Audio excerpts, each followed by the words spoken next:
بسم اللہ الرحمن الرحیم اذ ابتلی ابراہیم ربہ بکلمات فتمہن قال انی جاعلک للناس اماما۔ آج کی شب ولادت حضرت امام علی بن موسیٰ الرضا علیہ السلام کے موقع پر سب سے پہلے میں حضرت القائم امام زمان علیہ السلام کی خدمت میں ہدیہ تبریک پیش کرتا ہوں، اور اس کے ساتھ تمام جہان عالم کے مومنین اور مومنات اور تمام مستضعفین زمانہ کو امام علیہ السلام کی ولادت بسعادت پر ہدیہ تبریک پیش کرتا ہوں۔ میں نے امام رضا علیہ السلام کے بارے میں لکھی گئی کتاب اور احمد تحریر علیہ السلام کی سیاسی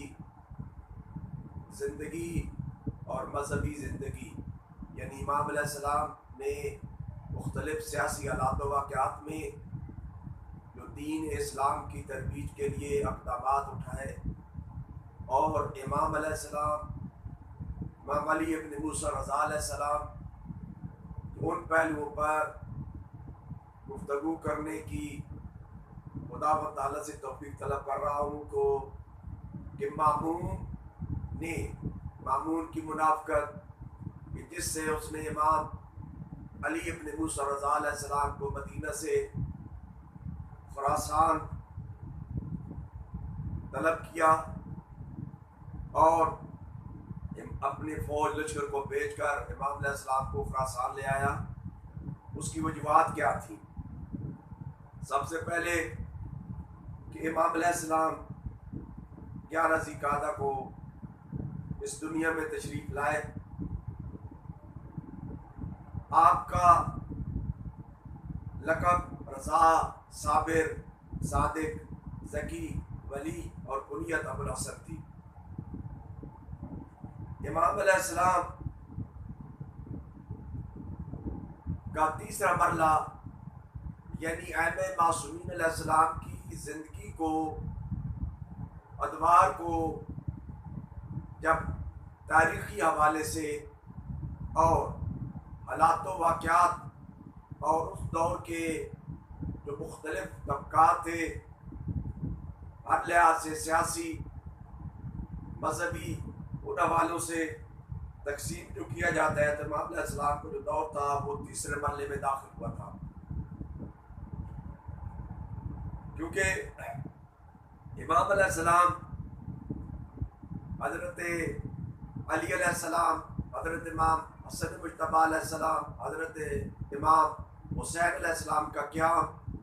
اور حضرت امام زین العابدین علیہ السلام کی دعائیں صرف سجادیہ اور دعاؤں کے ذریعے جو ہے وہ اسلام کی ترویج کی، اور امام حسین علیہ السلام کے قیام سے کی مقدس شہادت سے جو مومنین یعنی شیعہ طبقہ میں جو ہے وہ جوش اور ولولہ اور ان کی سمت اور ان کا معیار جو تھا وہ عروج پر، عظمت اور وسعت عروج پر تھی، یعنی نصف النہار کو پہنچ چکی تھی، کیونکہ اس وقت جب امام علیہ السلام کا دور شروع ہوا تو مختلف قسم کے مکاتب فکر کے لوگ اور مختلف مذاہب کے لوگ جو تھے، مختلف جو ہے وہ متراجم جو ہے وہ ترجمے شروع ہو گئے تھے، جس کی وجہ سے یہودیت، نصرانیت اور دیگر اور لوگوں کی جو فکر تھی وہ اسلام سے مسلمانوں کو انحراف کرنے کے لیے ایک نئی فکر جو ہے وہ ترویج دی جا رہی تھی۔ اس دور میں امام علیہ السلام نے جو ہے وہ مختلف لوگوں سے علمی جو ہے وہ مناظرے کرنا شروع کیے، اور علمی اور فکری اور آگاہی جو ہے وہ پیدا کی، اور پھر امام علیہ السلام نے شریعت کی شخصیت کو اجاگر کیا۔ اب ہم ان نکات پر بات کرتے ہیں کہ جس کی وجہ سے مامون نے امام علیہ السلام کو جو ہے وہ شیخ خراسان جو ہے وہ طلب کیا۔ پہلا یہ تھا کہ نمبر 1 شیعہ تقیہ کے اصول پر عمل کر کے اپنی اس تک اور کبھی نہ ختم ہونے والی تحریک کو آگے بڑھا رہے تھے، جس میں شیعہ مکتب کے پاس 2 اہم خصوصیات تحریک میں شامل تھیں۔ ایک مظلومیت، یعنی امام حسین علیہ السلام کی مظلومیت، اور دیگر ائمہ تحریر علیہ السلام کی مظلومیت، اور معصومیت کا عنوان، یعنی امام جو معصوم ہوتا ہے۔ مامون چاہتا تھا کہ ایک مرتبہ اس پوشیدہ تقیہ سے جو شیعہ انقلابی میدان میں مختلف تحریکوں کے ذریعے جن کے بانی اور جن کی سرپرستی امام علیہ السلام کر رہے تھے، سیاسی میدان میں امام کو لے آئے، اور اپنی چال کا مقصد جو تھا اس کا، تاکہ وہ شیعہ کی وہ مخفی اور تقیہ کے زیر سایہ جو دن بدن روز بروز ترقی کے مناظر طے کر رہی تھی تاریخ، اس کو ختم کر کے صفر کے درجے تک لانا چاہتا تھا۔ دوسرا مقصد اس کا یہ تھا کہ تشیع کے اس دعویٰ کو، جس کے مطابق بنو امیہ اور بنو عباسی حکومت کر رہا تھا، کہ جب امام علیہ السلام ولیعہدی کو قبول کر لیں گے تو وہ ثابت کرنا چاہتا تھا کہ اس سے پہلے جو خلافت تھی وہ جائز تھی۔ تیسرا مقصد اس کا یہ تھا کہ امام علیہ السلام کو اپنے حلقے احباب یعنی اقتدار کے کنٹرول میں لے کر تمام جو علوی تحریکیں تھیں، علوی سردار تھے اور علوی انقلابی جو تحریکیں چل رہی تھیں، وہ ان کو اپنے قابو میں لانا چاہتا تھا، کیونکہ لوگوں کے درمیان چوتھا پوائنٹ یہ ہے کہ لوگوں کے درمیان امام علیہ السلام کی شخصیت کو ایک خاص مقام حاصل تھا، علمی مقام حاصل تھا۔ تو اس طرح امام علیہ السلام کو حکومت کے قریدوں کے درمیان معاصرے میں لے کر امام علیہ السلام کی جو عہد العزیزی اور امام علیہ السلام کی شخصیت کو جو پابند کرنا چاہتا تھا۔ دوسرا، مامون جو تھا امام علیہ السلام کو ولی عہدی دے کر وصولی یا معنوی مقام بھی حاصل کرنا چاہتا تھا، اور اپنے آپ کو ایک ابرومند حیثیت سے عوام کے سامنے، مسلمانوں کے سامنے ظاہر کرنا چاہتا تھا۔ پھر نیکسٹ پوائنٹ یہ ہے کہ مامون امام کو ولی عہدی دے کر خلافت کے طرفداروں میں شامل کرنا چاہتا تھا، اور حکومت کے تمام کاموں کو جائز کر کے دکھانا چاہتا تھا۔ لیکن امام علیہ السلام علم امامت سے، امام علم لدنی کا مالک ہوتے ہیں، ہر چیز پر نظر رکھتے ہیں، تو باب لیا تھا امام علیہ السلام نے مامون کی اس منافقانہ چال کو، تو امام علیہ السلام نے اس کی چال کو خاک میں ملا دیا۔ اس دور میں امام علیہ السلام کی خدمات یہ تھی کہ علم کلام اور علم مجادلہ کے جو ماہرین تھے، وہ یہود و نصارہ، یہ لوگوں کو علمی گفتگو کے ذریعے اور ایک نئی فکری ازم سے متعارف کرا رہے تھے۔ اس دور میں امام علیہ السلام نے ان کے ساتھ علمی گفتگو کر کے، مناظرہ کر کے،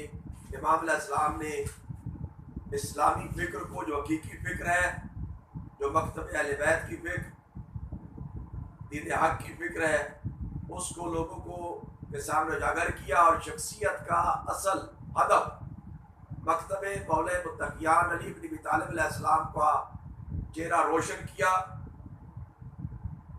اور جتنے بھی طرح طرح کے جو سوالات تھے، اس سوالوں کا جواب دیا۔ محمد بن عیسیٰ یقینی کہتا ہے کہ میں نے 18,000 مسائل جمع کیے ہیں، جس کے بارے میں آپ علیہ السلام سے سوال ہوا اور آپ نے ان کا جواب دیا۔ تو ہمیں یہ یاد رکھنا چاہیے تھا کہ جو امام ہوتا ہے منصوص من اللہ ہوتا ہے، اور جیسے کہ میں پہلے قرآن کی آیت پڑھی کہ حضرت ابراہیم علیہ السلام پہلے آپ تھے، پھر نبی، پھر رسول، پھر خلیل، اور پھر جب حضرت اسماعیل علیہ السلام کی قربانی دی تو پھر امامت کے درجے پر فیض ہوئے۔ امام رضا علیہ السلام فرماتے ہیں کہ امامت اسلام کی بنیاد ہے اور اسلام کی بلند نمو والی فرع ہے، بس امامت اساس اسلام ہے، اس کی طرح اس کی فرض سے جس سے اس کے اثرات جو ہے وہ پھیلتے ہیں۔ امام رضا علیہ السلام کو جب لایا جا رہا تھا، آپ کو مدینہ سے جب آپ نیشاپور پہنچے اور وہاں سے حرکت کرنا چاہتے تھے، اس وقت آپ کے ایک صحابی نے امام علیہ السلام کے ناکے کی مہار پکڑی اور عرض کی کہ آپ اپنے جد کی کوئی ایک حدیث جو ہے وہ بیان فرمائیں۔ تو اس وقت 24,000 کلم حرکت میں آئے تو امام علیہ السلام اپنی اماری سے اپنا چہرے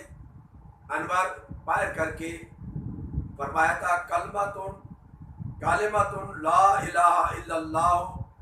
اسنی ومن دخل اسنی آمنا من عذابی، یعنی آپ نے سب سے پہلے فرمایا کہ میں نے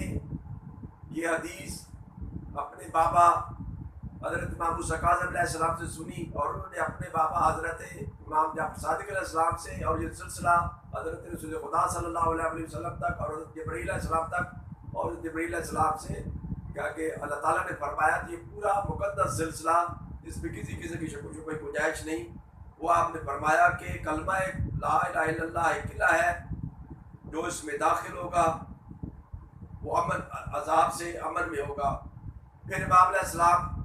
ہماری کا پردہ آگے کیا اور کچھ آگے چل کر پھر امام علیہ السلام نے اپنی سواری کو روکا اور اپنے چہرے انور مقدس جو ہے وہ باہر نکالا، اور پھر کہا کہ شروطہا وانا من شروطہا، یعنی اس کی کوئی شرائط نہیں ہے، اور ان شرائط میں سے میں ایک شرط ہوں۔ اس سے امام علیہ السلام نے جو ولایت کا حق ہے وہ امام علیہ السلام نے واضح کر دیا، اور جیسے کہ حدیث میں ہے امام جعفر صادق علیہ السلام فرماتے ہیں مسائل الشیعہ میں کہ نماز دین کی کنجی ہے اور ولایت جو ہے وہ نماز کی کنجی ہے۔ تو اس طرح امام علیہ السلام کے دور میں بھی مکتب کے کچھ لوگ بھی امام علیہ السلام پہ اعتراض کرتے تھے کہ آپ نے یہ ولی عہدی کیوں قبول کی، جبکہ امام علیہ السلام کو مجبور کیا گیا، اور امام علیہ السلام نے اس شرط پر کہ میں حکومتی امور میں کسی قسم کا کوئی مداخلت نہیں کروں گا، یعنی کسی قسم کا کوئی میں حکم صادر نہیں کروں گا، تو وہ امام کا ہر عمل جو ہوتا ہے وہ امر الہی کے مطابق ہوتا ہے۔ تو امام کہ کسی بھی فعل اور قول پر دنیا میں کسی بھی انسان کو یہ حیثیت حاصل نہیں کہ امام کے قول اور فعل اور گفتار پر کسی قسم کا جو ہے وہ اعتراض کر سکے، کہ جیسے کہ حضرت ابراہیم علیہ السلام آپ کے جد، اللہ تعالیٰ نے کہا کہ قال لہ ربہ اسلم قال اسلمت لرب العالمین، یعنی امام جو ہوتا ہے خدا کا مطیع اور خدا کے